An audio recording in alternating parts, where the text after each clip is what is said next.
Setelah 4 hari menjalani ibadah umroh di Tanah Suci, Raffi Ahmad sekeluarga akhirnya tiba di tanah air pada Kamis 23 Februari kemarin.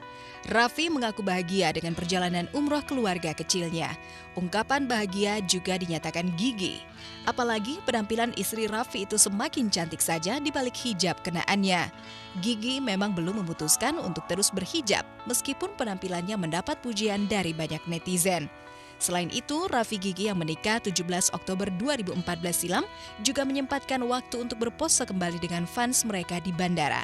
Ya, keduanya mengaku mendapat banyak pengalaman menarik dan bernilai saat melaksanakan ibadah umroh di Tanah Suci. Banyak pengalamannya. Rafathar juga di situ ngikutin semua kegiatannya, dia ngikut tawaf, ngikut syai, cium Ka'bah. Ya senang, alhamdulillah. Meski dilaksanakan cukup singkat, perjalanan umroh Raffi sekeluarga terbilang unik dan berkesan. Selain sebagai bagian dari perayaan ulang tahun, umroh Raffi Gigi menjadi spesial karena kehadiran Rafathar di tengah-tengah mereka. Apalagi Rafathar sendiri mampu mengikuti sebuah kegiatan ibadah umroh dengan baik. Meski demikian, Raffi menyesal karena belum bisa memenuhi semua janjinya sebelum berangkat umroh. Setidaknya, Raffi belum memiliki waktu yang cukup agar Rafathar mampu berpose mengenakan sorban di Tanah Suci. Ya lucu aja dia pakai gamis bareng sama aku, pakai gamis, pakai peci bareng, pakai baju bareng. Ya banyak juga di sana yang ngajak foto sama Rafathar banyak. Kehadiran Rafathar jelas memberikan warna tersendiri dalam perjalanan umroh Raffi Ahmad sekeluarga. Keseruan menunaikan ibadah bersama sang anak benar-benar melupakan sederet gosip tak sedap yang menghiasi rumah. Di Tanah Suci, Raffi sekeluarga justru bertemu dengan Angie, mantan suami Ayu Ting Ting. Lantas, apa yang dibicarakan Raffi dan Angie di Tanah Suci? Mungkinkah sosok Ayu hadir dalam pembicaraan mereka? Iya, ketemu juga di sana, ketemu sama Angie, udah lama nggak pernah ketemu, akhirnya ketemu di sana. Tak tegar. Ya ngobrol-ngobrol aja, bilang ya, udah kita kan jalanin ya, saling komunikasi, saling terbuka satu sama lain. Kadang kan sekarang juga sosial media gitu kan, setiap orang kan bisa komentar pedes, bisa apa. Aku sih nggak pernah ngedengerin hal itu, mau orang ngomong apa, orang ini biarin aja lah. Raffi boleh saja tegar menghadapi setiap gosip yang menghantui hidup dan rumah tangganya bersama Gigi. Akan tetapi, mungkinkah ketegaran yang sama juga dirasakan seorang Gigi? Ya, Gigi memang tampak tak banyak bicara. Ia memilih diam dan memendam segala gundah gulana di dalam hatinya. Namun, entah apa yang sebenarnya terjadi. Tepat di hari ulang tahunnya bersama Raffi, Gigi justru terkesan tengah mencurahkan isi hatinya dalam sebuah lagu bertajuk Ku Jaga Takdirku. Lagu tersebut ia persembahkan untuk Raffi, suaminya. Kata-katanya dalam menyayat hati. Gigi barangkali tak sanggup lagi memendam rasa, menahan sederet kabar tak sedap tentang rumah tangganya bersama Raffi. Gigi pun tak mengucapkan banyak tentang doanya saat umroh di Tanah Suci. Baginya, doa adalah rahasia hati setiap insan di hadapan Sang Halik. Doa, ada deh, doa kan gak boleh dikasih tahu. Ya doanya sih palingan ya mudah-mudahan ada Rafathar jadi anak soleh, jadi penuh berkah aja buat keluarga. Selain Raffi Gigi, yang juga baru saja menyelesaikan ibadah umroh adalah Anang Ashanty sekeluarga. Sebagaimana Raffi Gigi, perjalanan umroh Anang Ashanty juga berlangsung aman dan penuh damai. Apalagi di tengah mereka hadir Arsy, putri cilik yang tengah manja dan lucu-lucunya. Kak senang, alhamdulillah. Arsinya tuh nggak rewel, cuma aktif banget gitu. Jadi, aduh, kayak tadi nih di pesawat dia semalaman melek, karena jamnya kan berubah kan. Jadi dia semalaman melek dan aku aku Mas Anang nggak tidur, benar-benar tidurnya cuma kayak tidur ayam. Itu yang puas dua orang itu coba yang merasakan nikmatnya tidur di pesawat. Jadi tapi alhamdulillah lah keseluruhannya umrohnya lancar. Arsy alhamdulillah bisa diajak kompromi ya nak. Terus ketemu cowok di situ Rafathar ya.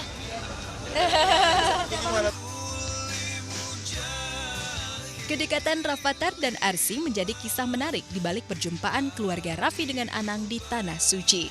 Anang Ashanty pun sangat senang dengan tingkah putri mereka itu.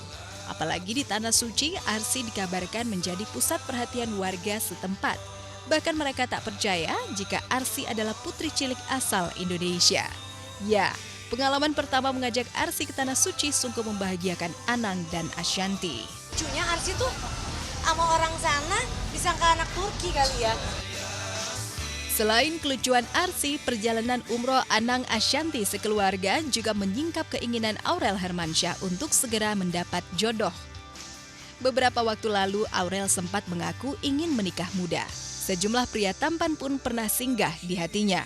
Namun hingga kini, Aurel belum menemukan sosok yang tepat untuk melangkah ke jenjang yang lebih serius. Alhasil, momen umroh pun dimanfaatkan Aurel untuk berdoa agar sesegera mungkin menemukan pria yang tepat di hatinya. Karena doanya, ya pasti doain semuanya lah. Dapat jodoh. Jiel doanya apa Jiel? Di sana? Doanya? Alhamdulillah, amin. Doa, ya berdoa. Semoga mendapatkan yang terbaik. Amin. Di balik harapan untuk segera mendapat jodoh, penampilan Aurel selepas umroh juga mendapat sorotan netizen. Pasalnya, akhir-akhir ini Putri Anang Hermansyah itu kerap tampil mengenakan hijab. Aurel sendiri mengaku senang.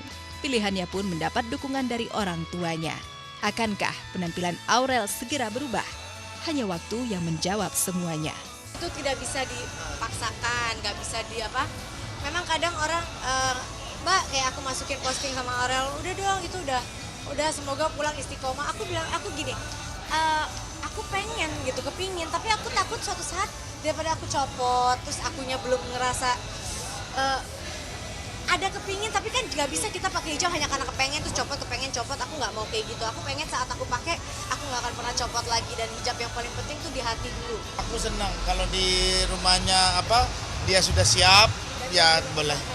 Makanya aku bilang kalau mau mencoba di rumah aja, dipakai dulu nyaman. Kalau sudah nyaman merasa benar, kalau sudah mau di luar ya itu tadi udah jangan dilepas. Perjalanan umroh Raffi Ahmad Gigi dan Anang Ashanty sekeluarga menyisakan banyak kisah unik dan menarik. Banyak doa dan harapan yang terucap. Namun manusia hanya bisa merencanakan dan tak bisa menentukan masa depannya. Yang kemarin berangkat umroh menuju Tanah Suci Mekah. Umroh memang bukan pengalaman baru bagi pasangan ini. Sejak menikah pada 2011 silam, keduanya telah berkali-kali menunaikan perjalanan suci tersebut. Namun, umroh kali ini tampak berbeda dari biasanya. Pasalnya, Ustadz Solmed dan April secara khusus melaksanakan umroh untuk memohon agar segera menambah momongan. Doa yang baik-baik akan terus kita panjatkan. Kemudian doa untuk Jakarta, doa untuk Indonesia, doa untuk yang belum berangkat umroh maupun haji. Mudah-mudahan bisa berangkat ke sana. Dan doa-doa yang lain, termasuk doa pengen dapat momongan lagi. Mudah-mudahan Allah kasih anak. Kalau bisa kembar. Yang penting sehat. April Yasmin dan Ustadz Solmed memang telah dianugerahi seorang buah hati, yaitu Sultan yang lahir pada 22 Juli 2013. Namun hingga kini keinginan keduanya untuk menambah momongan selalu mendapat halangan. Sakit yang kerap diderita April tentu menjadi alasannya. Beberapa waktu lalu, istri Ustadz Solmed ini terpaksa menghadap meja operasi pengangkatan tuba falopi. Operasi tersebut membuka jalan agar mimpi keduanya untuk menambah momongan bisa terwujud. Sayangnya, risiko pengangkatan tuba falopi sangat besar bagi April Yasmin sendiri. Pasalnya, operasi tersebut membuat April tak bisa mengandung secara normal lagi. Karenanya, Ustadz Solmed dan April Yasmin berencana mengikuti program bayi tabung. Dan melalui umroh kali ini, pasangan tersebut memohon restu pada Sang Halik agar rencana mereka mendapat restu. Ya, kemarin kan April kita lagi diuji.